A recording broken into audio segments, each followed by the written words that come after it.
Welcome to the Kendy and Raybo podcast, episode 76, recorded in Kendy's box room. I'm about to man dig something up. Lovely, what a great start. I caught that perfect, Ray. Did I catch that? Did it? I just caught you, man. I just caught you saying that. That's brilliant now. That's the perfect start to this podcast. That's all anyone ever wants to hear coming out of Raybo's mouth. What are you opening? Here. Oh, you have a tin. How do I always forget about tinnies? Ray, is that Guinness?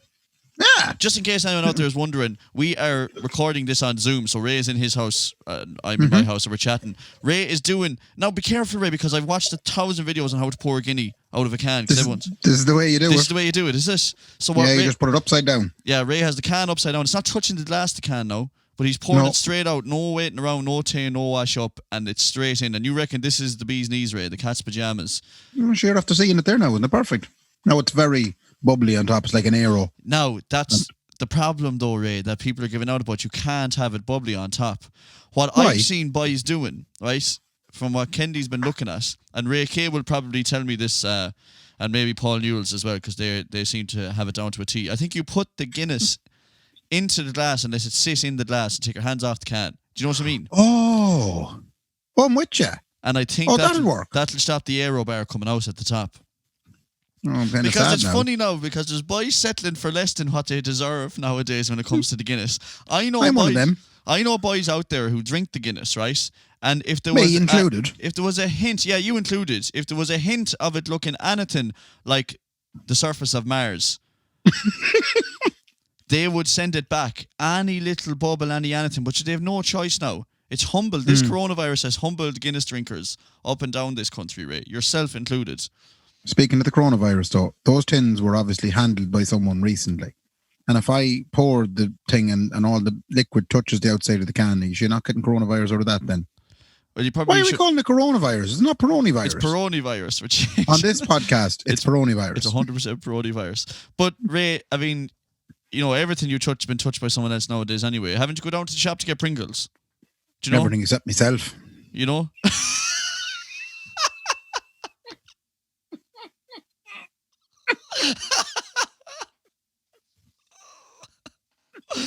Cheers to that, Ray. Cheers, actually. It looks alright there, bar the air bar at the top. The air bar at the top of it. The ball is in, the game is on, lads, huh? Face the puck out, lads, and kick it into the kitchen. That's a nice tin, I have to say. So this Ray is, of course, one of the isolation fucking podcasts that we're doing. You're sitting there in your lovely little dark workspace. Yep. I'm sitting here in my beautiful Bryce podcast studio. But come here, this isn't the first time we've been like this, Ray, between myself and yourself. As in, literally between myself and yourself, we have recorded like this before. We did it for the live podcast last Sunday, which was. Do you want to tell the people what happened there now, as in the idea behind it and all the background and whatnot? So what happened was, in case you missed it, we recorded a live podcast last Sunday with thanks to Mike Guckian in Studio Rove. And also with thanks to White Hag as well, who sponsored the show. And Tony T got a big load of free beer because he won the competition. It wasn't last Sunday now, it was the Sunday before. Was it Sunday before? It was Easter Sunday. Oh, it is, yeah. Easter Sunday. What day is today? It is, Jesus, what day is it? Tuesday.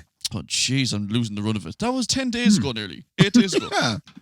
What the fuck? Jesus Christ, man, I'm losing. Time is flying when you're having the fun. I'm losing the head. But we recorded that and it was all tremendous. And we did a virtually talented spoof show where...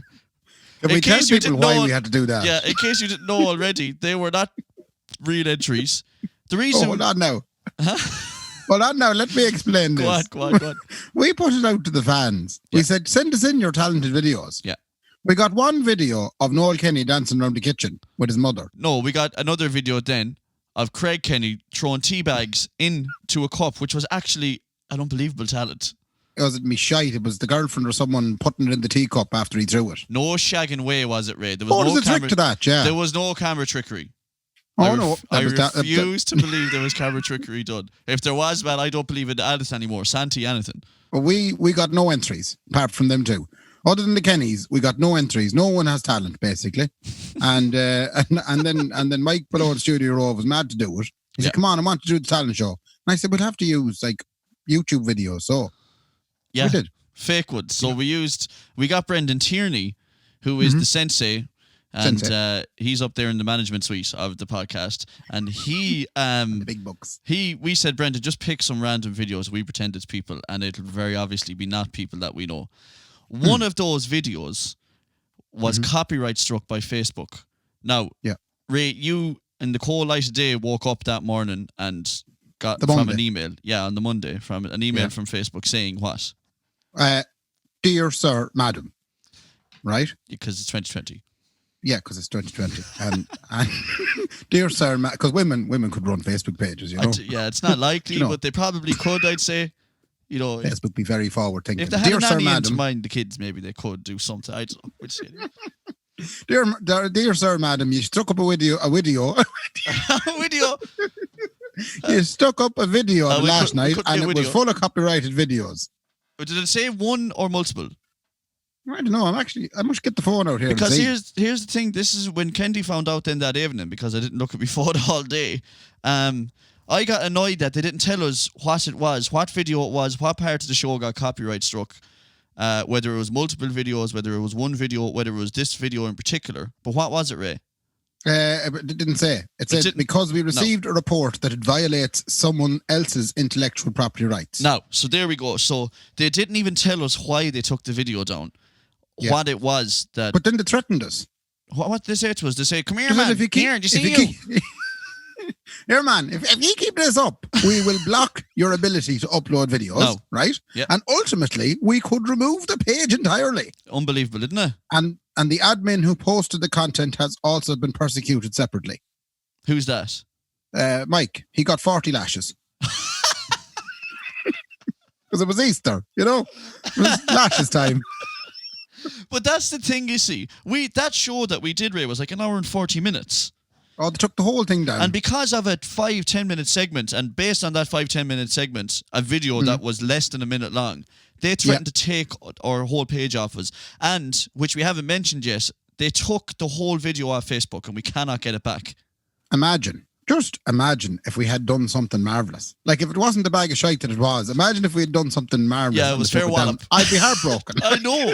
But you know, Ray, that means nothing because it could have been something marvellous. It doesn't matter if it was marvellous or drivel. It was drivel. But we still... They took the video off us and they said, and they said to us, we're going to take your page off if you do that again. We don't even know what we did. We don't know, was it a video? Was it saying someone's name? Was it... No, it was a video. 100%.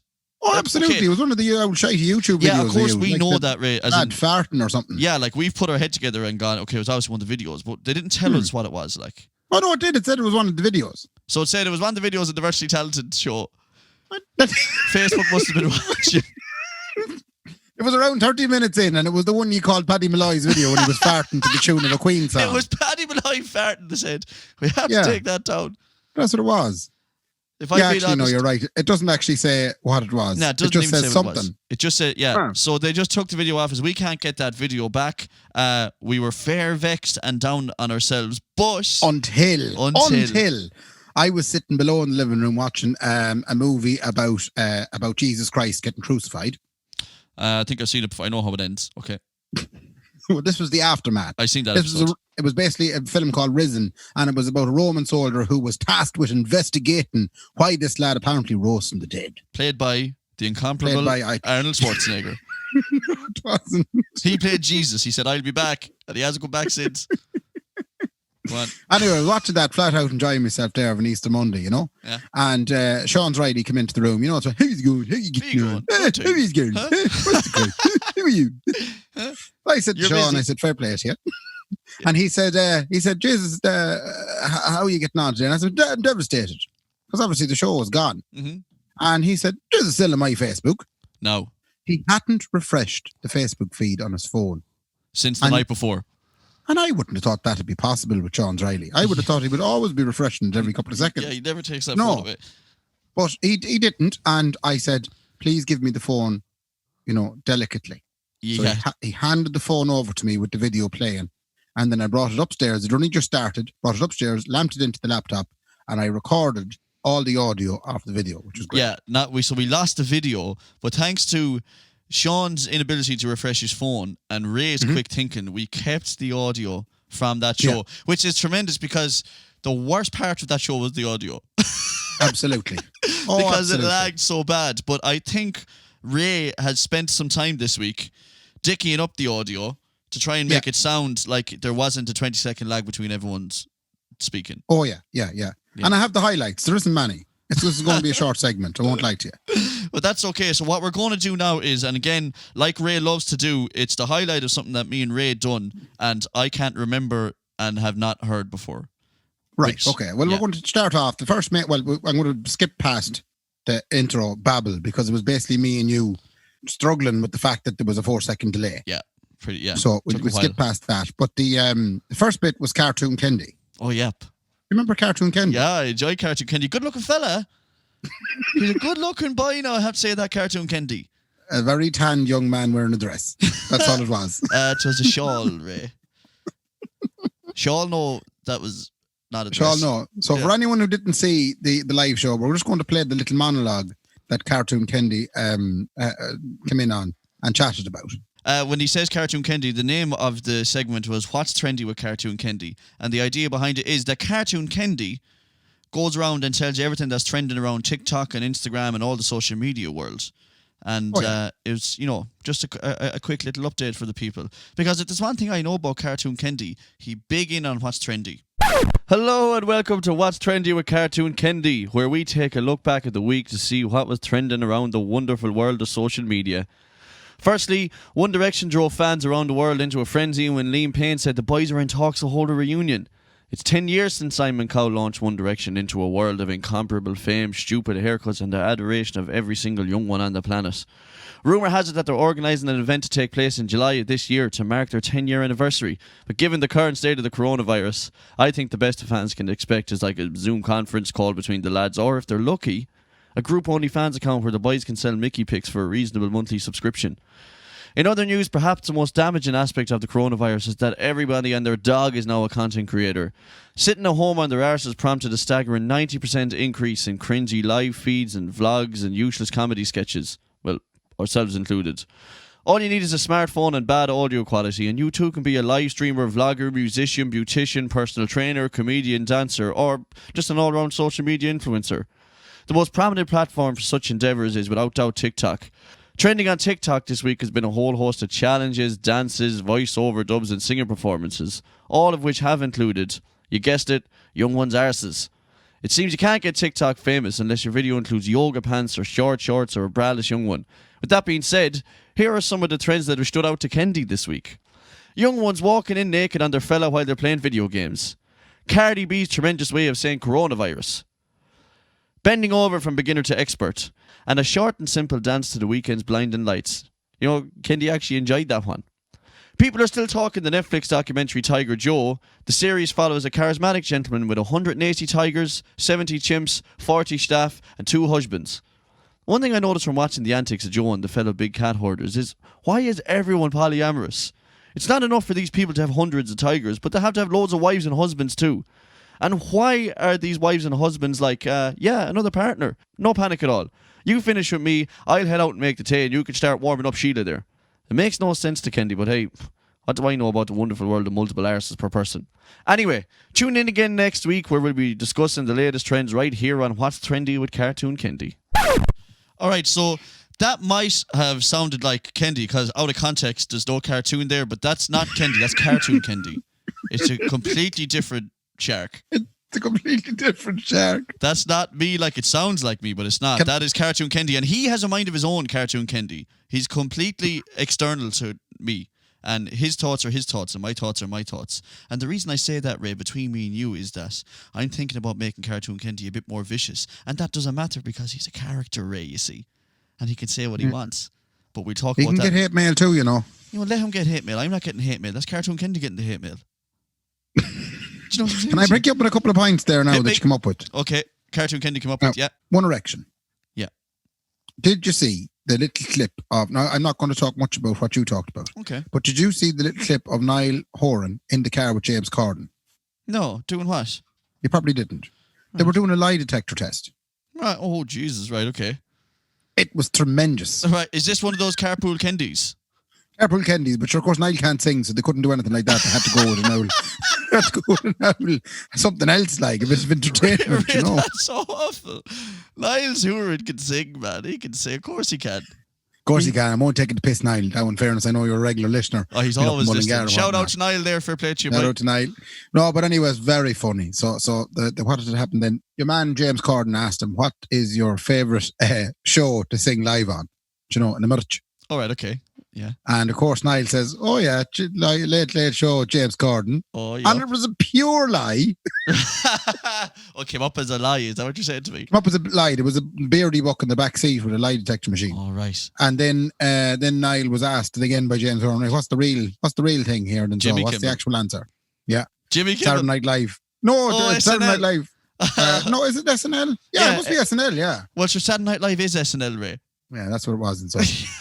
Saturday Night Live? No, I don't think so. No. It was SNL. I thought it was Jimmy Fallon. In my head, I was just seeing Jimmy Fallon. No, well, it could have been Jimmy Fallon, actually. I don't know if it was Jimmy Kimmel. You're the one telling me about this. You're believing me now. Yeah, sorry, it must have been Jimmy Kimmel Kendy. I thought Jimmy Fallon, but you're right. Well, then Niall Horan cut back then and he said, which is your favourite song? His song, whatever you call it, Sad Eyes, or whatever you call it. What do you call his song with the eyes in it? Starry Eyes or something. Niall Horan's song went about the eyes. Right, okay. Niall Horan singing about your eyes. Yeah, okay. Yeah. Big song. It's that in there. Yeah. Or Harry Styles' Sounds of the Summer. Or whatever that song is that the new Harry Styles song, is this? No, it's the old one, the first one he came out with. Ray. Why is Harry Styles dressing like Auntie Una? Well, for the very reason you've just asked me that question, that is why he's dressing like Auntie Una. Why? Because of the fact that it's getting people chatting about him. It's ridiculous, Ray. Oh, it's very uncomfortable. I find it deeply, deeply uncomfortable. Ray, I can't watch it, man. I had to have a shower when I saw the photo. I just seen him in a bit of film. Oh, Ray, I felt dirty, man. I was crying sitting down in the shower and everything. The head no man in the blouse. Auntie Una, anyway. So poor old James Corden had to pick between the two songs. What song do you think he picked? He picked Harry Stylish. He did. Harry Stylish. And was that the truth? Oh, he wasn't on the lie detector, was he? He was. No, he was in the lie detector too. Oh, right, okay. So it ends up being that he liked the Harry Styles song. That's my shite story about One Erection. No, it's brilliant, Ray. I really enjoyed that content. Going on to the content creation, and you were talking about everybody going on doing bits. Can I ask you a question? Yeah. Whatever happened to the nightly live shows that you were doing at the start of the lockdown on Twing? Huh? Oh, on the Twitch. What were you doing nightly Kendy shows? Yeah, I done a couple of Twitch streams. Now that I am finished, I called it Twing. Right. I was doing Twitch streams. I am going to be streaming again, Ray. Mm-hmm. Probably in the next 2 or 3 days. I have been inundated with recording work because Kendy, he now in high demand, Ray. Is he? To go, Kendy in high demand, Ray. For the last 2 weeks, I have been recording a little Irish song for the Kieran Quinn live theme night this Thursday night, folks. Thursday night, folks. Make sure you tune in on Facebook, folks, on the Kieran Quinn music page, folks. Because there's going to be a live team night and Kendy doing a song on it. And I spent 2 weeks recording it, Ray. Not because I care, like, because if whatever way it goes, like, I didn't put that much work into it. Not 18 hours a day. Definitely not. Is it? That's why I haven't seen you in 10 days. I have been working a lot on that song to try and make it sound well. Also, Ray's playing on that. It sounds unbelievable now, Ray. Unbelievable. Right. Ray McAndrew's playing bass on that song, lads. I'm just sitting there with a big grumpy face of me as if I'm being held there against my own will. To be honest, Ray, like. You kind of were being held there against your own will. Because I rang you and said, Ray, you play bass in that there, will you? I get the feeling that probably wasn't maybe one of your first choices. You would have preferred to perhaps maybe not play bass on that track, I would say. That's precisely what I would have preferred not to do. To do would be not play the bass. Because as well, it's hard to look anyways. I have a very, very bad resting bass face. Right? My resting bass face is not pleasant. It's grumpy looking. Yeah, you got a grumpy old bass face in you. Yeah. And I was sitting in an office chair. And you can't play bass in an office chair. My shoulder looked like it was contorted. I was like this, you know. I just look shite. Ray, I think you looked well. So there's a video to go along with that, lads. You'll get to see Ray's contorted resting bass face. If you tune in at 8 o'clock on Thursday, this Thursday coming, which is, I don't know, whatever day we put this out. It's the 23rd. So this should Thursday the 23rd. Thursday the 23rd of April. See it after as well. 23rd of April, folks. If you want to tune in, folks, they're on the Kieran Quinn Music Facebook page, folks. And you see loads of savage Sligo artists who've all put songs together in isolation. And it's tremendous. Do you know what the pity is? It's a bit like, I think there's something like 20 entries, right? Mm. And it's a bit like, if you think about it, 20 entries on, on the internet of a night. Yeah. It's a bit like the Eurovision, isn't it? Is it? It's a bit like a local Eurovision. Are you trying to run some competition through Kendy's veins because you're no competitive? Well, wouldn't it be good crack if we actually had, a scatter of juries or something, That'd be funny. For feck's sake, Ray, don't put this pressure on me now as well. Yeah, but do you think you'd do well? Do you think you'd get the old 12 points, would you? Okay, Ray, I hate to say, if I say this, will you not put this on this edit? Oh, absolutely. Yeah, I'll keep this off, yeah. If I am 100% going to be the best video and song on that night. Between me and you. Between me and you. Quietly now, nobody else will hear about this. Let's say if it was a Eurovision night. Yeah. 100% I would be winning it. No politics, no voting for your neighbours. Kendy would win it straight out, like Hard Rock Hallelujah from Lordy. And now, what countries do you think would go for you? Where do you think the strongest? That's what I'm saying. There would be no...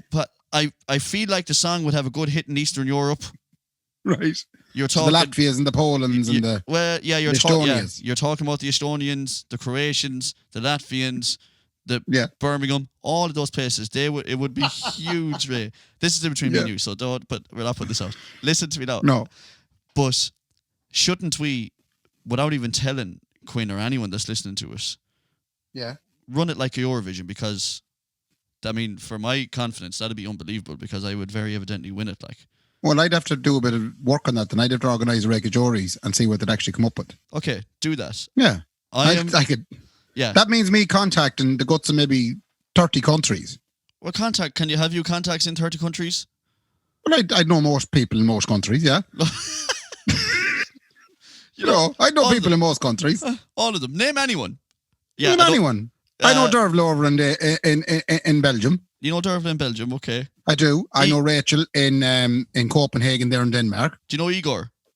I know Sarah Crummy used to be below in Paris. God knows, she might have come home now, but I'll have to check with her and see. Well, look, Ray, between me and you, let's do this. Let's hit a Eurovision, and of course, Kendy's going to win it. Like, look, just leave it with me. I'll see how I get on with the few contacts. Perhaps after the show, like, we'll release the results, because there's no point in us doing a team night, Ray. Oh, look at this big team night. There's 100 great musicians in Sligo. There's no winner. Oh, there's no winner, though. It doesn't matter. All of them are equal. We're not all equal, Ray. I am head and shoulders above most of these people. All of these people. Right. Fair enough. I'll work on that. Okay, well... I'm going to move you swiftly on. No, but let's go back in. Yeah, because we got to cut this out. We got to cut that out, obviously, and edit back into, so make this sound natural, okay? Yeah, okay. You talked about... TikTok. Perfect. Yeah. And I know we discussed this on the live podcast, but you mentioned about the naked video games. Naked video games, yeah. I have a question. Go on. You would play video games quite a lot. Yeah, some might say too much. Yeah. Have you experienced... My Leave Insert results might say too much. Yeah. Have you experienced this phenomenon in your own home? I haven't experienced this phenomenon in my own home, and I think because Nicola knows better. Right. What kind of a reaction would Nicola get now? She landed in the old dressing gown and it fell off her. From me? Yeah. She would get a swift arm pushing her face out of the way. I would have no interest in that. Nicola, sorry, I'm trying to save the world here in Call of Duty. Like, men have to go to war. This is what happens. Like, get out of my way with them cans. Would you please put your clothes on now? Would you get those cans out of my face, Nicola? Have a time. And secondly, then on the TikTok side of things, and again we discussed this on the live thing there on the Facebook. You mentioned something about between beginner and expert, and something about girls' arses. What was that? Yeah. About? Sorry, by the way, you're saying I said all this. It was Cartoon Kendy that said all this. Yeah. So different fella, Ray. Different fella. Different shark. Completely different shark. What Cartoon Kendy was on about was a trend where the Bures do you know what they look like, Ray? They look like your cat when he's about to get sick. You know, the way the back just cock up on them. They're up and down, and it looks like a yoga position, what they call the downward spaniel. Right? The downward dogging, and you go then and you don't say dogging because that infers what's actually happening if there was someone else involved. No, but dogging. You can read into that all you want, Ray. Yeah. They end up arching their back further and further down and sticking their arse further and further up. And the further down you get your belly and the higher up you get your arse, that's supposed to be expert level. So at what, though? I don't understand. At what? What are you expert at? Hoovering. Oh. Here, everybody, come follow my TikTok page where I'm going to show you how to be an expert feckin' hooer. Do you know what I'm saying to you? Let's clear that up now. I knew you had a good explanation in you, and that was the one I was looking for. Hoovering. That's what it is. Hi guys, I got 12 million followers. So I'm going to show my 12 million followers how to be a dirty old hooer. That's what they're doing, man. It's ridiculous, Exactly. And everyone's going, oh yeah, woo. Yeah. Great content. Oh, I like that. Great content. Oh, follow that. Great content. Oh my God, you popped up on my For You page and you're expert level hoovering. It was to die for, sunshine. No, it's enough video. You don't see any of the videos though where they just do beginner and go, sorry, that's as far as I've got now at the minute. I'm still taking the lessons. Yeah, not even taking the lessons. But I've had chronic lower back problem there for a while, so I can only get to beginner. If I arched anymore, I'd be stuck there and you'd have to bend me out again like a piece of Lego. When have you ever seen a piece of Lego get bent out? What's that Lego? The expert level Lego. Speaking of expert level kinetics, is it not? Kinetics, yeah. Yeah. Yeah, you'd have to bend me out like kinetics. That. Something like that anyway. And move on then. So you mentioned Tiger King and Kendy, Cartoon Kendy. Yeah. Cartoon Kendy mentioned Tiger King. I just think there should be an honourable mention there for multiple arses per person. That is... No, I don't think you're listening to me. You said multiple arses. You don't understand multiple arses per person. Yeah. Now, does that mean that someone actually has a multiple arse? As in, they have two arses? No. Like a face, like an arse, and an arse. It's not Is that the kind of arses are you talking about, that one person can access multiple arses? Okay, so what it means, Ray, is that, especially nowadays as well, terms are going outdated so quickly that polyamory and polygamy and all that is already outdated. And what it's actually known as now is multiple arses. So if you have loads of wives or loads of husbands, you are in possession of multiple arses.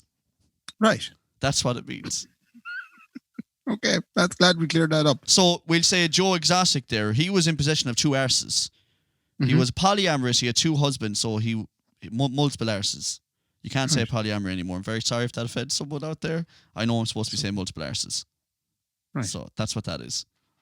After the lovely conversation on the Tiger King and Mr. Exotic, we moved on to the small matter of the fact that you got a cartoon and I didn't. Yeah. And then you informed me politely on air, might I add, that yourself and Mike had conspired to create a cartoon for a cartoon Raybo. Yes, we did. Yes, we did. Could you please describe via this podcast in audio format how Cartoon Raybo looked on the screen when he appeared? Cartoon Raybo looked like Glenn Hansard had been on the heroin the last 2 years. That's what Cartoon It was Raybo. very, very ginger. You look like Annie. What? You know Annie with the big red hair. What's that? From the film Annie or the musical Annie? You're talking about my granny. No, Annie. I have a granny called Annie. She's big red hair. Annie Oaks. That's what it looked like, Annie. It is. And then you proceeded to tell me that you had taken a very private voice note, which I had sent into the live podcast group WhatsApp a few days earlier, into the WhatsApp group, and you had put it to the tune of this Cartoon Raybo. Yeah, that's right. And we're going to now play that story to give you an idea of the story that was broadcast to my own mother sitting at home. And I just thought I'd regale you with a wee story from my excursion to Ballina today. I had to go down to set up some voicemails on phones, and it was nice to get out of the house. But my mother was also at work today because she's in the Department of Social Welfare, so she's still working away. So because she's retiring at the end of the month, I said we may meet up in the canteen for an old drop of tea, seeing as I probably won't be seeing you about the building much anymore. So she said yeah, and in preparation for that I said to myself I'd bring down something she might like to have with the tea, and that something is these yolks that I've been getting from them Clean Cut Meal lads. They're kind of protein snacks. They're like little dark chocolate, kind of moussey balls covered in coconut flakes.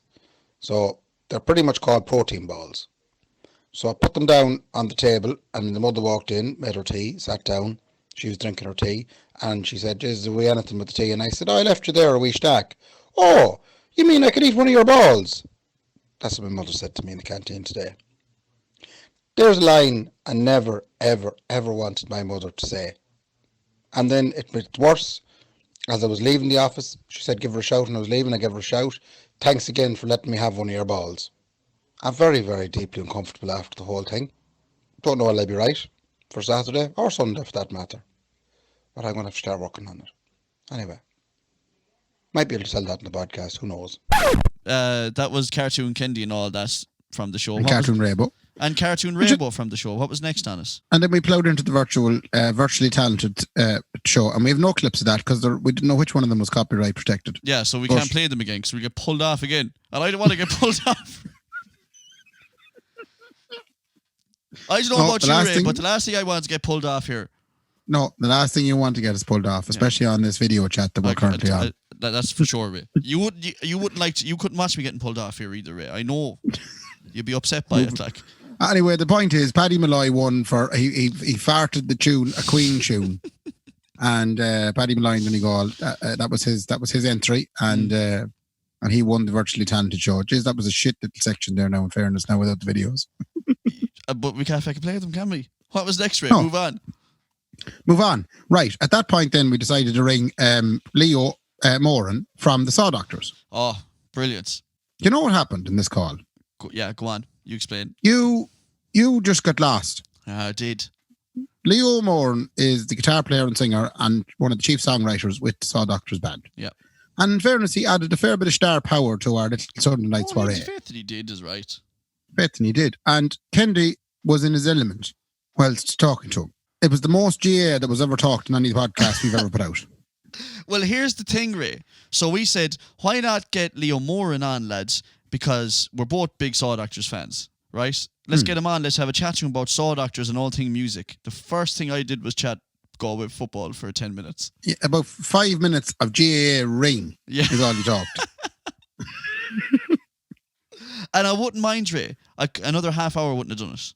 But you know what you did, though? You managed to exclude me from it because as soon as you came in, when he was off air, you said, "Don't worry now, Ray, there's an awful bad lag on the line." Yeah. Right? And we're going to leave Ray out for a minute. Yeah. And I'm going to talk to you for a while. And then we bring Ray in with some questions. Yeah, I'll hand you over to Ray then in a while for his questions. Yeah, but you essentially did that so you could talk to him about GA. I didn't know at the time that that's what I was doing, but subconsciously I said I'm getting Ray out of this JA conversation before I even started it. And before I even thought. We have to put a caveat and so on this recording because what you're facing into now, lads, is 10 solid minutes or maybe a little bit more of the Leo Moran interview, lads. Yeah. Right? Now, not everybody likes GA. Yeah, but not everyone likes, the Saw Doctors music either. You can't cater to everyone, Ray. So if you don't like the Saw Doctors and you definitely don't like GA, you need to skip past the next 12 minutes. Yeah. But if you're a big fan of GA, Saw Doctors, and Leo Moran especially, and Mark Kennedy being very starstruck, then you're going to very much enjoy the next part of the show. So hit it there, Seamus. Hello, Leo, can you hear us? Leo, you can hear us? I can hear you now. Oh, Leo, sorry. We thought we would have missed you. You're actually live now on the Kendy Raybo podcast, Leo. Thanks for taking the call. Straight in. Straight in, no kissing, Leo, boy. Good. Come here. Shall we start off by asking the question that everybody is asking everyone nowadays? And how is the isolation going for yourself? You're in tune, are you? Well, yeah, I am, and I've always been a kind of a person that loves doing things and going places. So you would think it would be difficult on someone like me, but I'm actually enjoying it. I love the calmness of not having anywhere to go or nothing to do. For a change. Do you find, because I'm actually very similar to that as well, I spend my whole life in the feckin' road, but do you find that there's a serious contentment in having to do nothing and not feeling guilty about it? Yes, I actually do. That's the biggest thing. I think that's the biggest thing of the whole lot is that you don't feel guilty because when you get up in the morning and you don't do anything for the day, the guilt kills you, but you don't have that guilt with this. No, and you think, well, you better not be doing too much because you have to spread it out. Whatever you have to do, you have to spread it out. So Oh yeah. So there's absolutely no rush. Well, what you do, Leo, is you mow 1/4 of the lawn on a Tuesday, and then on a Wednesday, then mow the next part of it, and then go back over the part you did on Tuesday. Come here, Leo. This is actually a big moment for me because I am a massive Saw Doctors fan. So to have you on the show is actually unbelievable for me. Well, no, I don't know about that, but no, honestly, I'm a Saw Doctors fan myself. Sure. Well, do you know what? The Saw Doctors goes way back for me because in 1998, I went and watched Galway win the All Ireland, and I was only 8 years old at the time. And of course, when Galway won that All Ireland, I mean, the Saw Doctors were the anthem of every Galway fan around then, and I have loved you ever since. Have you ever heard the documentary Year Till Sunday, Leo? Oh, sure, I know every word of it. I was only watching that documentary again very recently because my mammy's from Galway or whatever. And in the middle of the documentary, when Galway win the All Ireland, who bursts out from the crowd to celebrate onto the pitch but yourself and Davy? So you're obviously a massive Galway fan yourself. Then you follow the football. Oh yeah, I was brought up on Galway football. I live about 200 yards from Tuam Stadium, so in the early 70s, we used to be the ball boys and the ball girls for the Galway team's training over there in the evenings when they were in the All Ireland final, in the years ago. So there was no net that time behind the goals or no fences or nothing. So every ball that got kicked into the goal had to be kicked back, and that was our job. And we got to know the players, and we superhero kind of stuff. Now they were very unlucky in the early 70s; they didn't win any of the All Irelands they were in, but they were still our heroes, and we had a huge involvement with the whole thing. And so, does that mean that the first time you saw Galway win the All Ireland was 1998 as well? Absolutely, yes. Yeah, so you waited an awful lot longer than I would have to wait and see Galway win an All Ireland. I was very young when they did. Like, would you consider that to be maybe like your favorite sport and memory of all time? Oh, there's no question about it. That's it. That's the one. Oh yeah, absolutely. And what about when they won it again in 2001? Was it a bit more laid back? Yeah, the funny thing I think about that, when you see teams winning year in, year out, in 2001, I think it was brilliant for the players and the team and the management to win another All Ireland, just to stamp, they say a good team wins one and a great team wins two, kind of thing. Dead right. And but it never meant as much to the fans. I think it meant an awful lot to win it again, but the euphoria of '98, the first time after 32 years, was a different kind of a joy. Yeah, I think so too. Like I remember when Kilkenny beat Galway in the All Ireland final at the hurling a couple of years ago, and I don't know what it was in a row for Kilkenny to win it, but obviously Galway won it then subsequently 2 years later. But when Kilkenny won it in Croke Park and I was there, all the fans just left. They didn't stay to see the cup or anything like that. It was just another one for them. You know what I mean? Yeah. So I think the first one you win must be the biggest for everybody. I think it is, and that's why you'd like to see it spread around a bit more, because I do think, say if Mayo had won All Ireland in the last 10 years, it would have meant so much more than any one of the 4 or 5 extra that Dublin have won. I couldn't agree more. And as much as I hate to say it, I'd love to see Mayo win an All Ireland. Like, yeah, and as the Galway men, we wouldn't be mad for that either. But they certainly deserve to win one, and they've been so unlucky. They've been the most resilient team of all time, really. Oh, for sure. So, to keep going, yeah. Yeah. Anyway, we could talk GAA all evening, but Jesus, we could do. We must get I'm only down. starting. I know that's the worry, isn't it? But we must get down to some of the Saw Doctors crack. Like, was there a moment in the Saw Doctors history where you realised, Jesus, like we've made it, or we're starting to make it, or this is getting surreal, or what's going on? Well, when the Saw Doctors started, I think our ambition would have been to put out a single. Right. To put out one single maybe, and that would have been our ambition. And the main thing, I think, that drove the Saw Doctors on, and maybe that moment of recognition that you're talking about, was when we started doing gigs, people liked us. Yeah.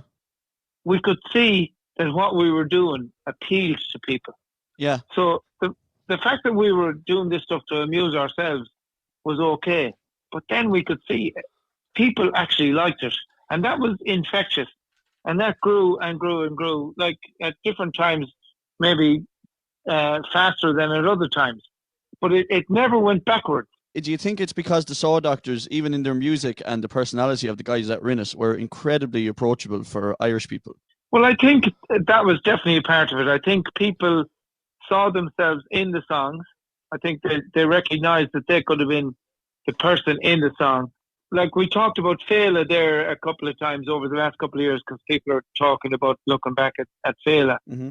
And the Saw Doctors, before they played at Fela, would have played all around the country. We'd have played in Donegal and Sligo and Achill and Westport and Roscrea and West Cork and everywhere. And when we eventually got to play in Fela, like we'd met all these people. We didn't just play in front of them, you meet them. Yeah. And these were the people who were at Fela, and it was like one of their own was on the stage. And I think that was I think that's something about what you were asking the question about. I think that was a part of it that they felt, God, it's not us and them, we're all in this together. Like, I know the lads, like, you know. Yeah, well, do you think Fela was the breakout moment then? Because it was a big bonus for us because obviously we'd never played in front of that kind of it was stadium rock all of a sudden, you know. Yeah. And I mean, we had supported the Waterboys, which were huge gigs for us, which were the likes of the Cork City Hall or the Sea Point in Galway or, you know, the big community centres around the country. And they were big gigs. Yeah. But then to be playing in front of a stadium was mad. It was, and it worked because it had that local sense to it. It was like we were all in it together, and I think that was a real thing. Okay, well, I am going to very quickly, I'm going to hand you over to Ray McAndrew because he's bursting at the seams here to ask you some questions. So Ray, take it away and talk to Leo. Hello, Leo. Can you hear me? I have you now, Ray. Mighty. Yeah. I'm going to go with question number 1. And this might be a strange question.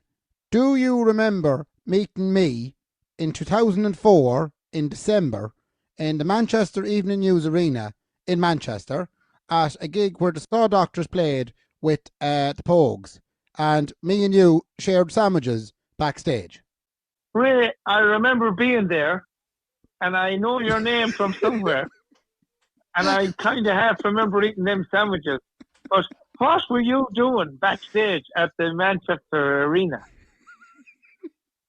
Well, at the time, I was trying to be a world-renowned sound engineer. And you all have to start in a small spot, like. So I was working for a company in Manchester who were doing a bit of the sound for that gig. So I was in minding the bit of sound that we were putting in. And lo and behold, there was the Saw Doctors. And I was backstage. And there you were. And you were fair sound fellas. And you shared your sandwiches, which was lovely. And I can honestly say that I was a Saw Doctors fan from that moment on. I'm going to go for question 2. Question 2, you wrote in a song about Clare Island about skinny dipping. And I'm just wondering, did you have first-hand experience of skinny dipping in Clare Island? And if so, was the water anyways warm at all, or were you absolutely perished? Did you think it was a bad idea afterwards? I did, and it was perishing.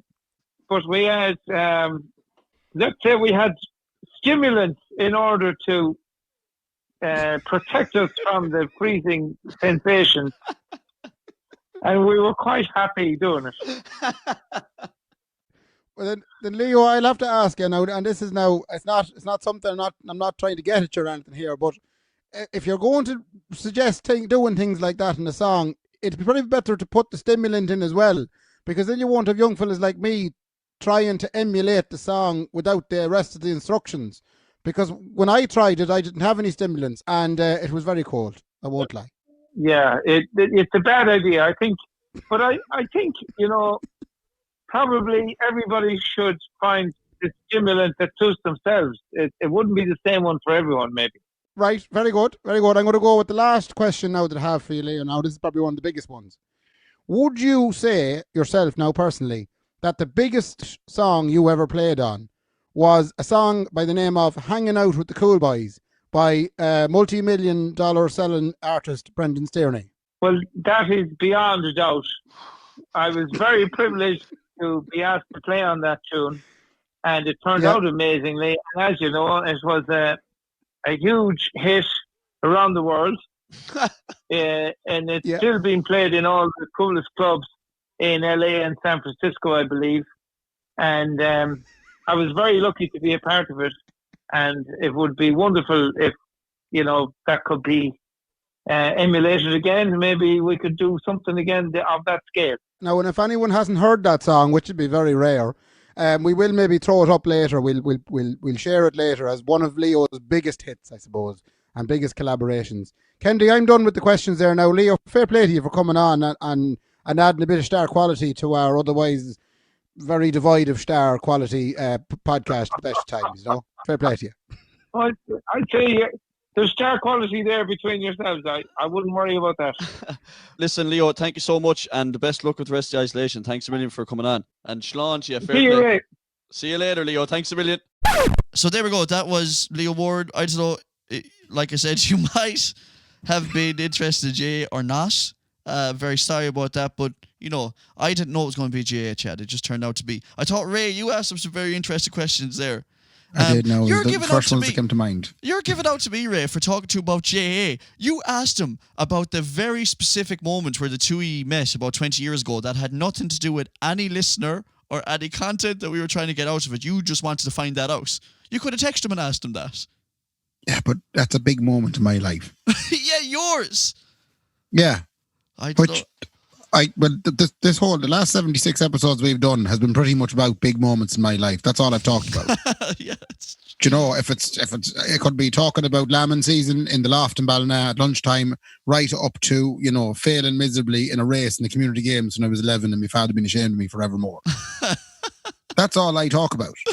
Yeah, but that is good content, I have to say. But I'm just saying, Ray, I have an interest in JA, I never get to let it out. Yeah, you're right. I'm never allowed to let out the JA. I'm sure there's at least 3 or 4 people that listen to this that would be interested as much as you would. Of course there is. There's definitely more than 2 people that will go, geez, that was good now. Mm. Not even and just I'm JA, it was very glad we specific. saved it, because I have to say I was fierce impressed that Leo agreed to do it and come on and talk to us, because after all, the man is a hero. Yes, he is an absolute hero. And the one thing I will say is that when all this COVID-19 crack is over, we're going to get him into the box room and we're going to play tunes and we're going to chat shite, and it'll be tremendous. Yeah, all I kept absolutely. thinking was, shit, this is part of the show now. We have to do 10, 15 minutes with Leo and then we have to move on. I could have done an hour with him, Ray. It wouldn't have mattered. Sure, no. Myself I'd been and Leo's- asleep. You know me in sports talk. I've gone like. I know. But we will get Leo into it and we'll play tunes and have the crack here in the box room when all this crack is over. What was next on the live show, Ray? Next was the pièce de résistance. It was the big disaster that we tried. We basically said, in a drunken conversation 2 days before the show went out, we said, you know what we should do? We should do a dating segment. We should give away a young one. Right? We should give away, well, we didn't intend to start out giving away a young one, but that's what it turned out to. Yeah. We found a young one in the Murch, right? Yeah. Which I'll tell you one thing, I've never seen fellas' pulses start racing as much when they see the picture. You what, we ended up getting 3 boys, we'll say, to go after. Afterwards, we were inundated with messages going, here, why didn't you give me a shout? I would have done that as well. Hey, who's your one? Yeah, who's your one, hey? Did you see her? Honestly. Yeah. Her name was Olivia, and she was a fine young one, and what they did was they abbreviated her name and just called her Finan. Yeah, that's what happened years and years ago, like taking the O off. Years ago. You know? Yeah, so she was actually originally called Olivia Fine Young One. Yeah. And then sure, well, you know the way you be in school, people shorten things, it just ended up Finan. Yeah, her family took the soup and it got cut down just to find it. So that's what happened I don't think there. they'll enjoy that now. But Olivia, anyway, is a young lady, and she works and lives in New Jersey, that's right, which is nearly New York, which was what we were kind of selling it as. I keep telling her it's New York she lives in. I don't know if it's insulting. Anyway, it's like someone saying to me, "Oh yeah, you're from Dublin, are you?" Like, it's nowhere near us. Anyway, her problem anyway was that she wasn't too impressed with Ireland, and she wasn't too impressed with anything to do with Ireland. So we thought the only way to switch that or to fix it would be to find her a nice young Irish fella to fall in love with, and then all of a sudden she'd move over here. Or better still, we would be able to give a fine young Irish man a green card. No, that was really at the root of it all. Yeah, Operation Green Card. In the background was the fact that Olivia's family hailed from Ireland originally, and that she was never too impressed with Irish fellas. I think, Ray, was really the main thing. She was always like, Irish guys, I don't know, I don't get the appeal. So we said, well, we're going to find you the best Irish guys. How do we entice these Irish guys? There's a green card at the end of the rainbow. Absolutely. Yeah. And green cards are gold dust now. The first bit here now is we inquired with Olivia to find out what she was looking for in a fella. Right? Yeah. And I think this is important. Yeah, we want you to need make, to know what. Yeah, we want to make a good choice, you know. She wants people that had commitment issues. She wanted the man to be emotionally unavailable. She wanted the man to be over 5'10". It sounds like she wants a statue, Ray. The man needed to be the man needed to have a full head of hair. He was allowed to have a bit of stubble, right? He had to be beautiful. Yeah. And he couldn't under any circumstances be seen to be wearing skinny jeans, mainly because she doesn't want to see the shape of your Johnson. I don't think it's that, Ray. I think there's a deeper insecurity in that now. What do you mean? She's afraid of the gentleman having a finer arse and skinny jeans than she does and a better shape. No, she's talking more about the front bum there now, in fairness, and the back bum. The front bum. She doesn't want to see Stock. Yeah, she doesn't want to see Johnson. She can't see Mickey Roos. Yeah, you don't. Yeah. Mickey Roos. Sounds like something that would infect the old potato crop. This is an awful dose of Mickey Roos in it now. I tried spraying it, but it didn't catch. Yeah, we're going to have to switch fields, lads. That one's infested with Mickey Roos. She didn't want to see Mickey Root, Ray, is what she was saying there, you know? Absolutely. And they were all relatively fair, but we took that and we went out looking for boys based on what she had given us. But we kicked in. Anyway, we found 3 bachelors. We did. 3 fellas that were mad to find a green card to go abroad to Murch. And to find young one. And a fine young one, yeah. And a fine young one. And the first bachelor we got was our good friend Derek, who'll be a regular contributor to the show. That's right, yeah. He a fan favourite. He came in guns blazing. He was in it to win it, Ray, so he was. He was, and what he did was he came in and he started describing himself very effectively. And the first clip we have from the show is of Derek's description of himself. Open, dynamic self-starter. Team player with capacity to motivate and create cohesion in teams. Excellent communication skills with the ability to communicate effectively in diverse situations. Hard worker with a positive approach. Excellent planning and organisational skills. Proven ability to apply learning and knowledge to different classroom situations, to different romantic situations and schools. Okay, thank you very much, Bachelor number 1. Olivia, is that something that might interest you? I mean, how is it going so far with them? Was that your resume? No. Okay. Well, it's nice to meet you. Olivia, nice to meet you. Olivia, we are going to give you a chance to ask Darroch here, Bachelor number 1, a couple of questions and, judge his answers. So go on ahead. Thank you. Okay. So, first question. If I were to choose you and you get a green card, what do I get out of our relationship? Do you want me to read that first part again? I'm only joking. I suppose my parents' house comes with the bog. I'm not sure if you know what that is, but it means that I can basically keep a house warm for a whole year on very little money. I think that in today's day and age is enough, and it's not really environmentally friendly, but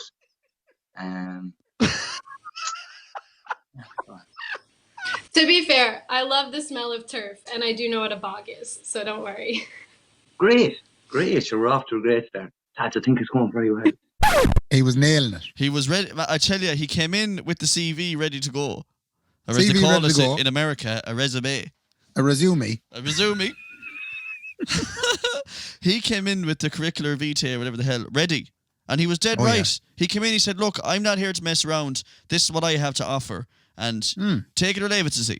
But I think that went down fair as well. I think she really enjoyed when she did ask him the question regarding what has he got to offer. How many houses in Ireland think come with a bog? Yeah, not a lot of houses come with a bog, Ray. And the one thing that Derek didn't, I don't want to give away the ending, or whatever, but I think one of the reasons Derek didn't win is because he has more than just a bog with the house. He has a pet donkey called Neddy who loves eating gatto and loves when people play the trumpet to him. That is way more of a selling point than a bog. True, you're right, in fairness. But he didn't utilise that. He went hell for leather with the, here's how efficiently I can keep you alive. And heat your house. Yeah, but he didn't go in with the, here's some of the extra good crack stuff I have, like a pet donkey with gatto. One Okay, Gato. One thing I will question though is if he does get the green card and he moves to America, right? Yeah. How is he going to bring a load of turf home to America? Yeah, I think he forgot. That's a good point. I think he forgot that. That would mean she would have to move here. No, I think he's thinking that he can rent a shipping container and park a Massey Ferguson 135 and a big load of turf inside in the shipping container, stick it on a boat. 12 days later, it lands in the port of New York. And he drives off and straight up Manhattan and I would take a left for New Jersey with the 135 and the load of turf. The one time I went to the bog, Ray, it took an hour and a half to get through Castlereagh. Yeah, but you have to picture as well. It's little brother P. He'd be sitting on top of the load of turf. He'd be on top of it. Of course It'd have to have a young fella on top of the load of turf.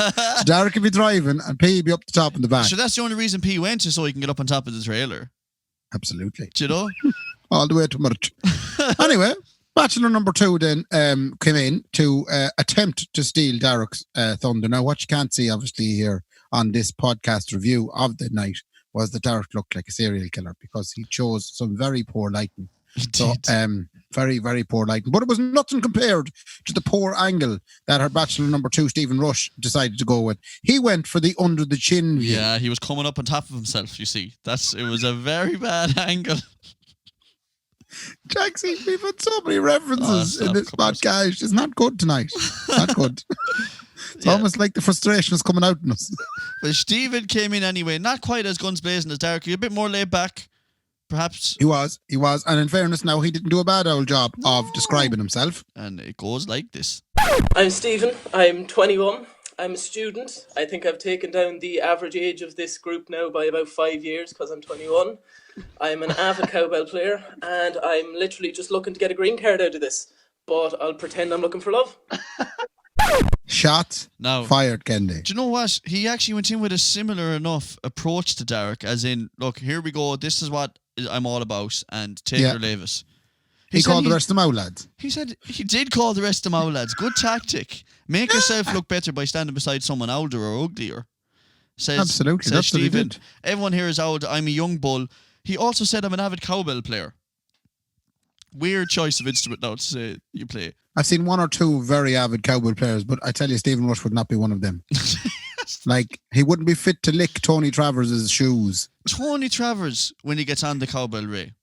Honestly, magic. It is absolute magic when he gets on that bell. You want to see Tony playing with his bell. Unbelievable. Right. Move swiftly on anyway. So poor old Stephen Rush anyway then got hit with a question. What do you think would be the coolest animal to size up to the scale of a horse? A dog. Final answer. That's what my dad said. Oh God, not great now that you've compared me to that.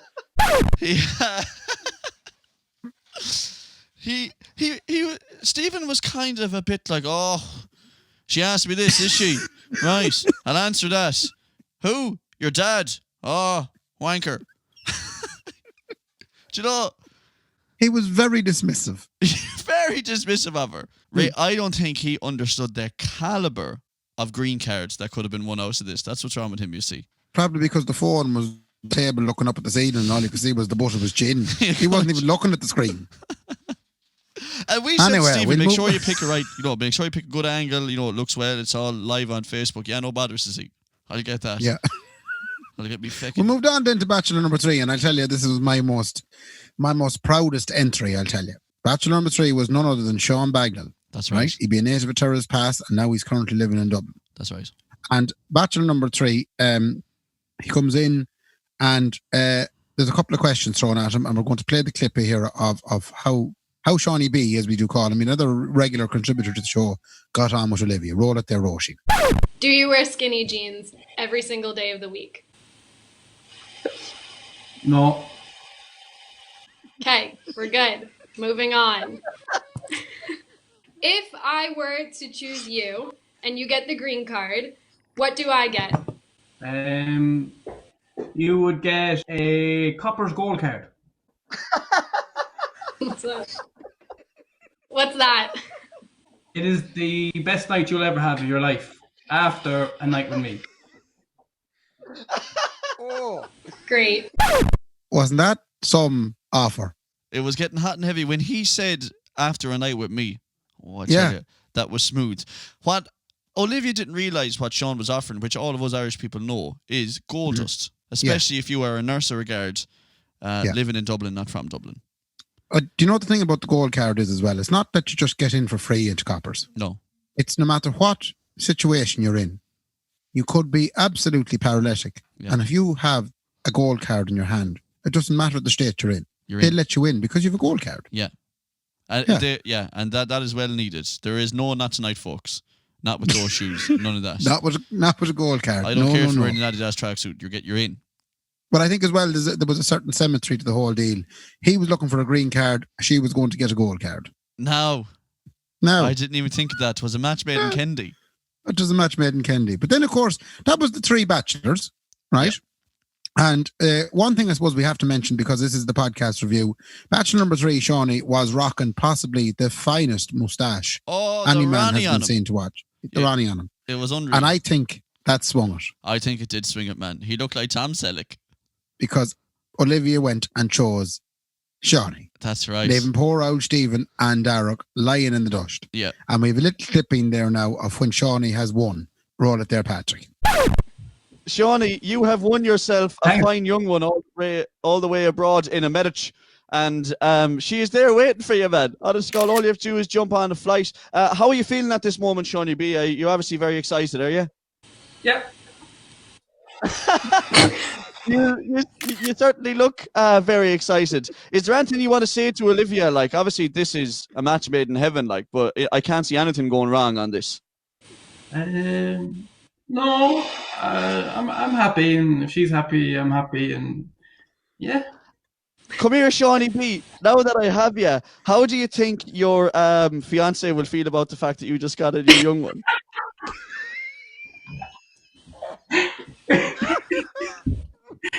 No, she won't like that. No. Do you think we were bad, bringing a fella onto a dating contest that was already engaged to be married to probably one of the most beautiful women in Ireland, who was also a black belt in karaoke and a trained lethal weapon?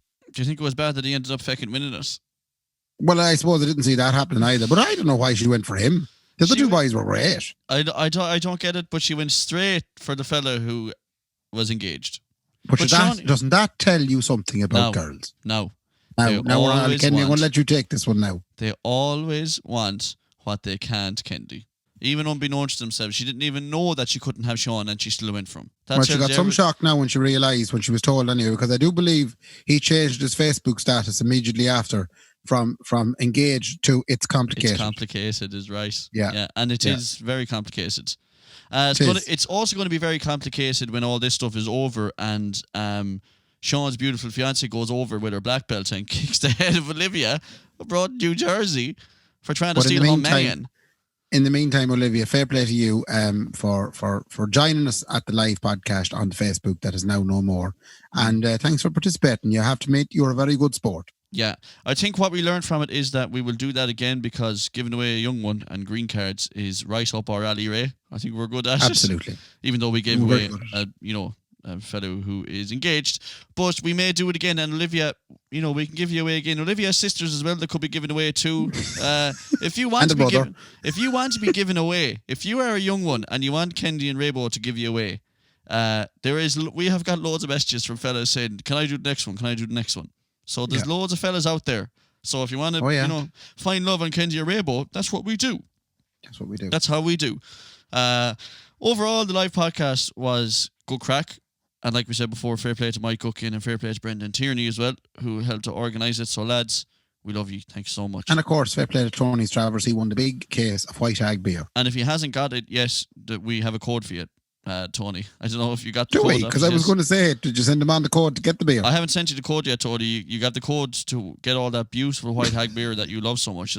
Maybe we should get in touch with him. I love the way we're making him get in touch with us. If you want the stuff now, Tony, you have to get in touch with us. It's in the post. The post taking a good while, Tony, because of this COVID-19 crack. Sorry about that now.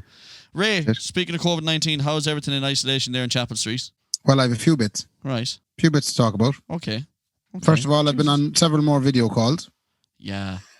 There's one big downside to the video calls. Because I'm doing them in the room, it means I have to keep changing the sheets on the bed. You think people are going to notice? Absolutely, they'll notice. Sure, how would Right. they not notice? They can't be sitting looking at the same sheets all the time. I'm changing the sheets every other day now. Okay, so how often before that would you have changed your sheets? Why did you ask me that question? How often before that would you have changed your sheets, Ray? Oh, God. I'll be honest with you if you be honest with me, right? All right, okay. Are we going to play this little game, are we? Let's play this little game. Go on. Can we first of all admit the fact that in your case it is not you that changes the sheets? I don't even know why you're pretending that you do. Ray, if you tell me how often you change your sheets, I'll tell you how often Nicola changes mine.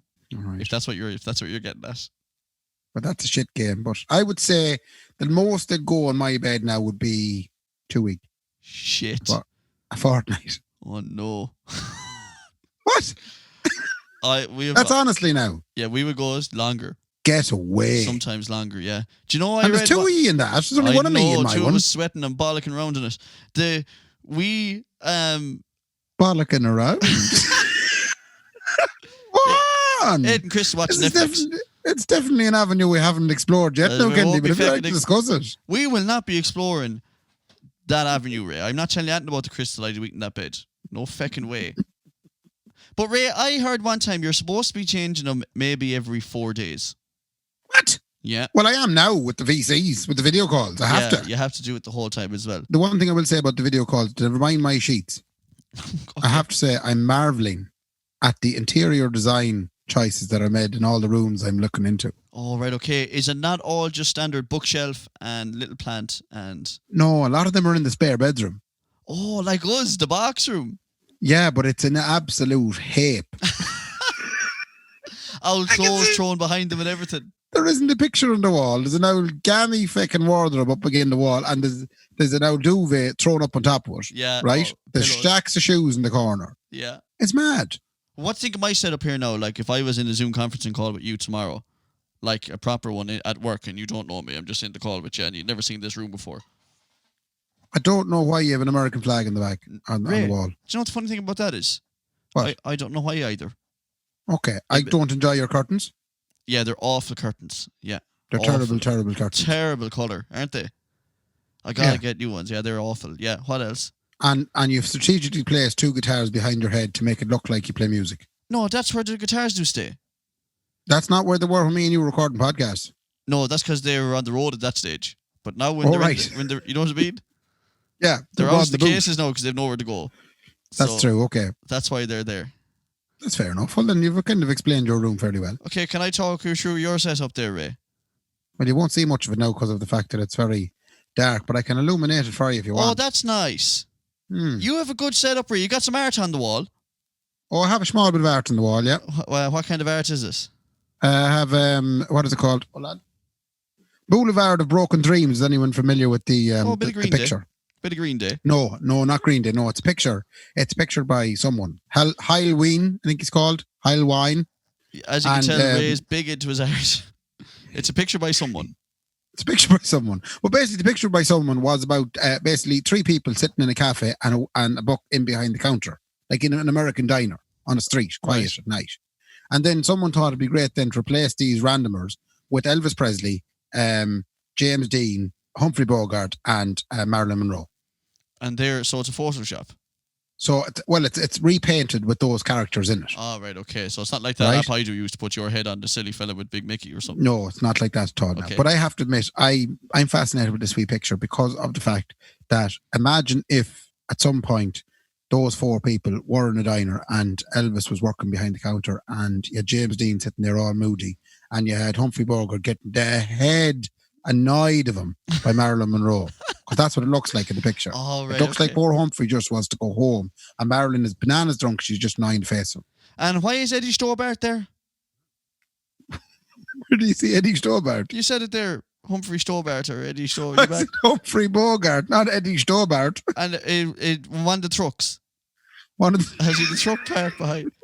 There's no truck parked. So it's Marilyn Monroe and she's wrecking the head of Eddie Stobart. He's just doing a quick courier run. Yeah, he just took it on a break. Yeah, he just tipped in like Mother Hubbard's. And Elvis is behind the counter. He's doing all the serving. Right, he's serving away, yeah. Yeah, but there's one thing fascinates me about that photo. Not photo, it's picture, it's painting. One thing fascinates about me is there is a door to a toilet in the back, right? and there is a cup of tea on the counter and no one sitting at it. So someone's in having a shite. Someone is in having a shite. I just always do wonder who is in having the shite. Who would you think it'd be now? If you've Eddie Stobart, Marilyn Monroe, Elvis, and James Dean sitting abroad in the diner, right? Out of that now, bearing in mind that it's not Eddie Stobart, it's Humphrey Bogart. Right. Who would be the lad that'd be sitting? How's your knowledge of that timeline with people involved? Who do you think would be sitting in having the shite? You talking the 60s? You would be talking the 60s, 50s maybe. Who would be in having a shite in the Jacks in the 50s? I have a funny feeling I know. Go on, who do you think it is? I have a funny feeling it's a JFK. You think JFK is in having a... because there was stuff going on with him and Marilyn, So Marilyn's outside wrecking the head of a fella saying he won't leave the missus. He tells me every week he's going to leave the missus. Yeah, and he's telling her, well, I have a big trucking company. I do all the Tesco runs. Yeah, that's right. He said, if you're up again at 5 a.m, I have to do a run out to Kinnegad. I have a big load to deliver. And she's saying, well, I'm supposed to be, this fella's married, but he told me I'm supposed to be with him. And he's in there having a shite now. And you reckon it's JFK inside in the... I'd say it's JFK. JF Kendy. Yeah. Inside in the... Now, who else would it be? Anyone? Have you any ideas? No, I think that's the one, Ray. Too much to have been JFK inside the jar. He must have had something sinister, Ray, you see. Well, do you know what I'd like to sometimes think it is as well? Go on. I'd like to sometimes think it was me. You're in there having the shite. Yeah. So I like to look at it as kind of a picture someone drew and painted of me and the lads while you're in painting the toilets. It's just unfortunately I couldn't wait for the book to finish it, so I had to go. So all I got was just a cup of tea that I was drinking. Lovely. And by the time it came out, then it was all done. Yeah, you took a turn and Jesus, this is good. That pies have to go down the wrong way. No. And you're into the Jacks and you're while he's painting you're painting the toilet. Is pretty much what's going on. Yeah, exactly. It's a beautiful and then scene. So that's Boulevard of Broken Dreams. And if anyone knows it, we might put it up on Instagram. Boulevard of Broken Flushers. And then the only other picture I have up on the back wall of the room there, on what I like to call the feature wall, the different colour wallpaper. Oh, yeah. Is a picture of me and the band Thin as Lizzy. Oh, they are a... Thin Lizzy tribute band. Yeah, Leonard Cohen tribute. What?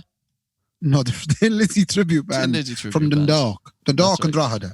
Yeah. And I used to do a bit of work with them, actually. As soon as my grad was over, when I was doing my grad night, you know the way you do a grad night after the leaving? You mean like a Debs? Oh, no, the nice... A Debs, yeah. Yeah, Debs.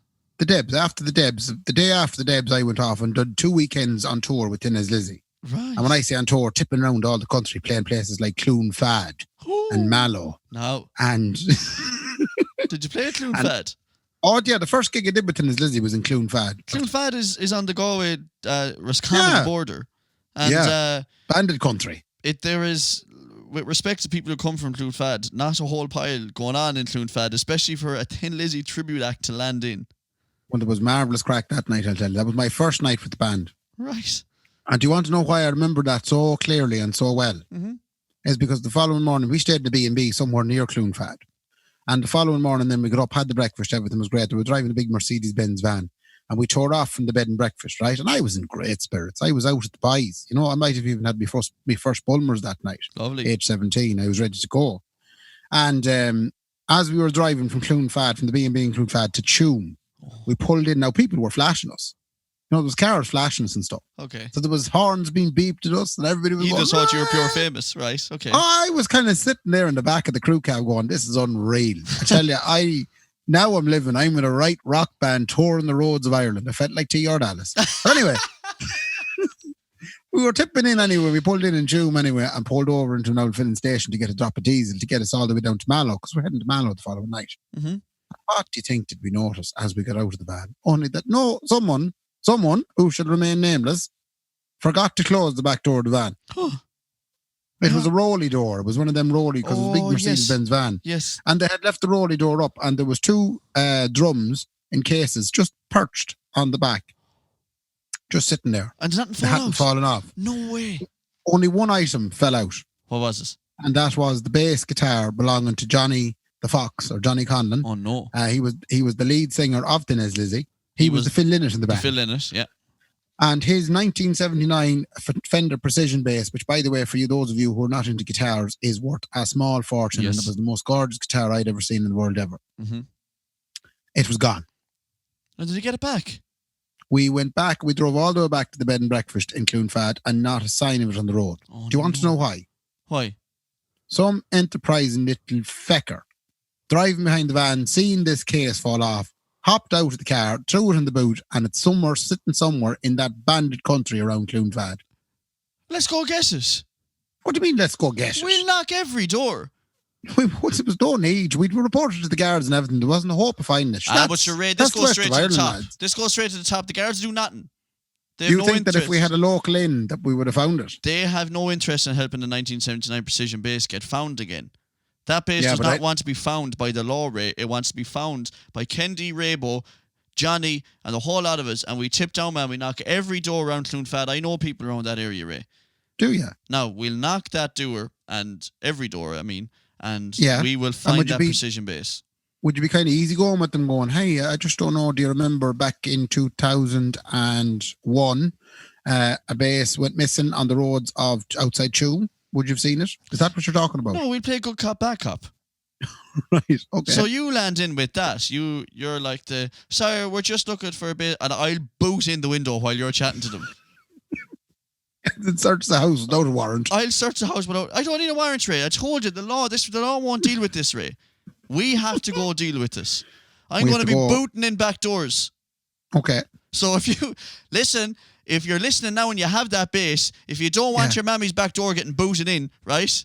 Yeah. Get on to us now and let us know, because we're going down, we're booting in back doors in Cloonfad. Do you know what'd be awful funny? Come on. And I'm just sitting here and I'm thinking now, besides the fact that I'm also just thinking that your name is Mark Kennedy and we only just spoke about John F. Kennedy, and I'm wondering is there any relation? That just shows you where the mind is going. But my point is to you, Jaxie, imagine if someone was listening to this podcast and all of a sudden we tell this story and they're sitting there in the bedroom looking at the same Fender Precision that they found back in 2001, all 19 years ago, and they're going, oh, shit. Yeah. Well, if I could talk to that person, right?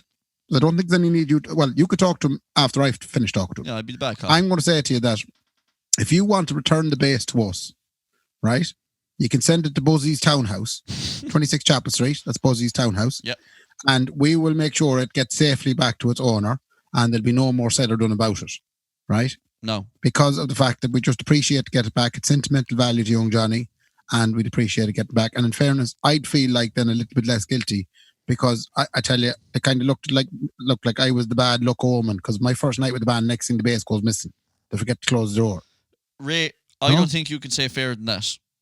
That's what I'd say now. What would you say to them? I would say if you have that bass guitar, you may batten down the hatches, get into the dungeon, build it, because Kendy coming for you now. And I'm booting mammies, grannies, and everyone's fannies. And you're next.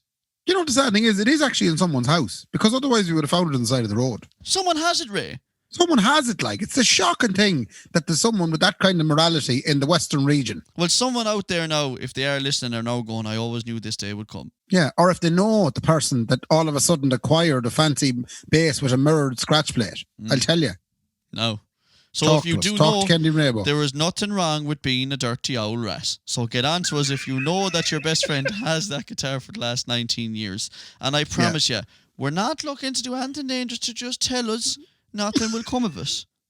Would we do a cash reward? Huh?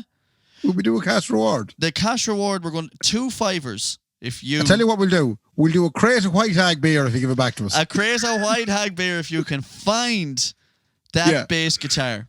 Yeah. But absolutely. Or if you give us any information that leads to the discovery of that. Yeah. This has been a marvellous episode of Crime We are Call. going to put up a picture of what the bass should look like now, 19 years on. So you can get a gist of, what you should be looking for. Exactly the same, you bollocks. Madeleine McGann we're talking about here. It won't be 4 times the size it was before. A big monster bass. It would have won't grown, be a double bass. Yeah, it would have grown about 20 inches. We'll put up a picture of a big slappy double bass, we will. And that's what it'll look like now, 19 years on. Now, 19 years on. We're finding that feckin' thing, Ray. I hope so. Well, the only other thing about that picture is I'm wearing some very questionable O'Neill's white tracksuit bottoms. Oh, now you're thinking, Ray, don't worry about that because it was 19 years ago. But ladies and gentlemen, listeners of the Kendy Raybo podcast, I've known Ray for about 10 years and I have known him to wear them in recent times. No, you White don't. O'Neill's. Stop it. No, White because O'Neill's. 2 years after that picture was taken, there was some gigs happening in Ballina and some people that I was in college with, right? Okay. Came down to the gigs in Ballina. We did some gigs in Ballina. They were good crack gigs. Noel Kenny will remember this now. There was some bands that he was in called Sketches and who was at the band? Tarantino. No, it was before Tarantino. All right. Out of Order, the name of the band was. Speaking of out of order, we want to find that Those bass, tracksuit lads. bottoms. Okay. But no, what happened was a bunch of my friends from college came down and one of them was a girl. Okay. Her name was Sandra. She was from Finglas. Right. She was a hardy girl now, in fairness to her. She was out with the lads. You know, she was one of the lads, you know. And they decided coming home from the pub in Ballina, they decided to do a little swimming. Because they were staying abroad out in a hostel about 2 miles outside town. Swimming so when they where? were walking, I don't know, this does not end well for most people. But they decided to do a bit of swimming in the Moy. Now, they were very lucky that the Moy was at low tide and there was no danger. Yeah. They went skinny dipping in the swimming. Oh. And she landed out. She landed out and I drove out after and I found a whole lot of them like drowned rats. So I lent her my white O'Neill's tracksuit bottom. I never seen them again. But you got a pair very similar to that since. Oh, sorry, you're thinking of maybe white Nike tracksuit bottoms. They're Which, awful. yeah, you're very similar. They're the ones, you remember the old O'Neill's with the zip down the side, lads? Yeah. That's what he's talking about. They were the originals, which ended up in Sandra's house in Finglas. Well, listen. Shout out to Sandra. Listen, Sandra, we're not going to come after you heavy. If you know where the O'Neill's tracksuit are, We'll put up a picture of what they look like now.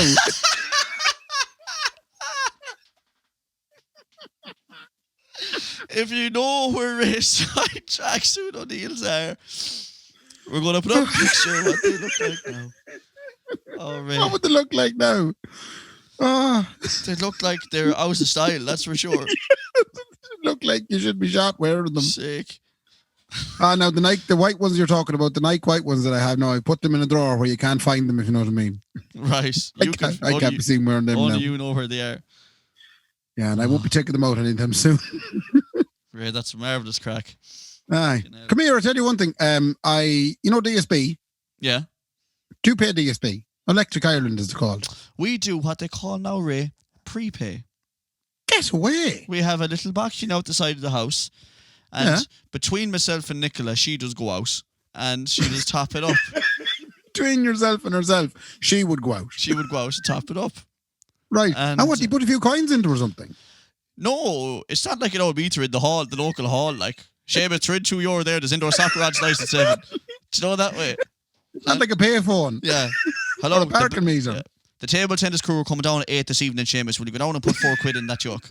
It's not like that. Is it? You just, you do it on an app on your phone. You top it up and then you just bang in the code, So that's why Nicola has to go out and put in the code. Yeah. Yeah, she puts in the codes, yeah. Okay. That's what we do, yeah. That's what you do. So you prepay. Prepay, yeah. Well, I tell you what we do in our house. Mm-hmm. We push it forward as much as possible. You don't pay. There's a big difference between prepay and don't pay. When I say we, I have to very much specify the fact that it was entirely me. Okay. Because I love debt. I love debt. One of Ray's favourite things about money is that he doesn't want us. Hasn't got us. He hasn't got it. Doesn't want us. No. If you give Ray McAndrew money, lads, he'll just spend it instantly. Because I have such a fondness for debt, I try and find it any way I can. Mm-hmm. So a couple of years back, I realised that the Electric Ireland offered a thing where you can kind of postpone the payment of a bill. Oh, you always find that stuff. You'd be chatting to Ray and I go, how'd you do that? Well, I found this loophole it turns out you can pay it in 40 years. So you're unreal at that, like. Yeah, and you know something, if it was 300 now, it'd be 800 in 40 years' time. That kind of thing. It's grand. And I'm going to that's way better value. I don't have to worry about it in 40 years' time. The interest rate's only about 70%, like. It's not bad now. So what I've done is I've pushed it down. Do you know who hates me? Future Ray. He hates me. He's not my biggest fan at all. But anyway, so what you can do is, Electric Ireland anyway, they said that what you can do is you can postpone it. So if you get a bill, right, mm-hmm. the bill tells you that the money will be taken out of your account in 14 days. right? So I ring them up and I says, I don't want to pay it in 14 days. I want to pay it in 8 weeks' time, which is the most you can push it out. You can push it out 8 weeks. Okay. But I've got into this, what some people would call a horrible cycle. I call it marvelous. It's like roulette. Every time I get a bill, I have the clock starts ticking. 24. They do say, yes, like 24 with Kiefer Sutherland. But I do get this bill, and they always send it to me in the middle of the night. So I do have these kind of flashbacks a couple of days after I get the bill that I got the bill on Tuesday night. Do you know? Oh, it's an awful. And I go, right, I must remember now to ring the ESB, because the only way you can postpone it for 8 weeks, you have to ring them. Okay. So I'm very much used to ringing them. I hate doing that. But the problem, I know, yeah, but the problem is that if you don't ring them within about 6 to 8 days, the direct debit has already gone, and then you're screwed. You can't get it back, yeah. And then I'm up shit creek. But normally I can do it. But this particular time, obviously, I had to ring them. The ESB bill came in there a couple of days back, and I rang the Electric Ireland man, and I got through, and I says, "How's it going? My usual spiel. How are ye? How are you going? It's me again. It's me again. I'd like to postpone my bill as I normally would do." Yeah. And your man says, "That's no problem at all. I will do that for you now. Can I get your account number?" Right? Right. Now, one thing I noticed as I was talking to him, it was extremely quiet where he was. I'm very used to ringing Electric Ireland, and I can tell you, there's always a hustle and bustle of all the other ringing in the world, ringing with genuine financial difficulties, trying to postpone their bill. Mm-hmm. There was none of that sound. So after I organised the 8-week postponement, I says to your man, I says, "Can I ask you an odd question?" And he goes, "Go on." I says, "Are you working from home?" Right. And he says, "I am." The man was delighted. Go away. He was delighted that I'd spotted it. And I ended up having a good 10 minutes of a conversation with him about how he found working from home. Right. And how does an ESB worker find working from home nowadays? So, well, I'll be honest with you. It's in India. It's a lot easier to sit in the house than it is to get on the train and then another bus and another train and another bus. Yeah. So he was actually delighted with this. Oh, delighted. And come here, Ray. He wasn't in India. Was he not? In India. I was wondering were you going to question me there. I was going to ask you a question. The man sitting above in Tala, delighted with himself. But come here, you're postponing your bill all the time. So you've got yourself in a cycle of... I'm in a cycle of perpetual debt. Yeah, and is there a way out of that? Oh yeah, if you had money and you could pay it off, it'd be grand. Oh, right, okay, that's the only way out. Jaxie, this was a very long, rambling, arduous episode. I don't know. We'll definitely pull something out of it. I'd say pull as little as you want out of it, Ray, because people... We'll just want to listen to the shite talk. We're giving you everything. Oh, anyway, the big news to finish up the podcast. Go on. Something dropped today, Jaxie. You know it as well as I do. What? Something dropped. Big news. Weight? Yeah. You dropped weight? I didn't. No. I said something dropped, not me. Your weight, like, okay. What I'm talking about is Buzzy Gagnon. Oh. Give us the sneak peek. Did you get the sneak peek? I got the sneak peek. Yeah. Do you think he'll mind have it there, have you? Do you think he'll mind? I think he slipped it to us, especially because we play it on this week's podcast. Oh, I'll tell you one thing. This is a sneak peek of Buzzy Gagnon. Anyone who doesn't know Buzzy Gagnon, if you're new to the podcast, Buzzy Gagnon was a big star back when we started the podcast. He was in hibernation there for a while, and he came out and told us about what he was doing. He says, what was it? He said beetroot. Yeah. Beetroot. That's what gets rid of the coronavirus. He's trying to find a cure, an antidote. Besides trying to find an antidote to the coronavirus, he has also written his new single. Mm-hmm. Now, his first single was what? I'll See You There. I'll See You There. Then the second single was I'll Definitely See You There. The third single, which came out only a couple of weeks back and was a marvelously big hit up around the Ruski region, was I'll Definitely See You There This Time. That's right. Which leads me to believe that there was a fair bit of disappointment in the second single, right? And now we have a complete departure from his usual style. Oh, he's gone full Bob Dylan. He's gone numbers. Yeah. He's playing numbers now. He's gone in the numbers game. They're running around in his head. He's coming up with some genius stuff. We have a couple of seconds of it. Yeah, and we're going to play it twice because you need to hear it twice. I tell you what. Give them the first whirl of it there now, Jaxie.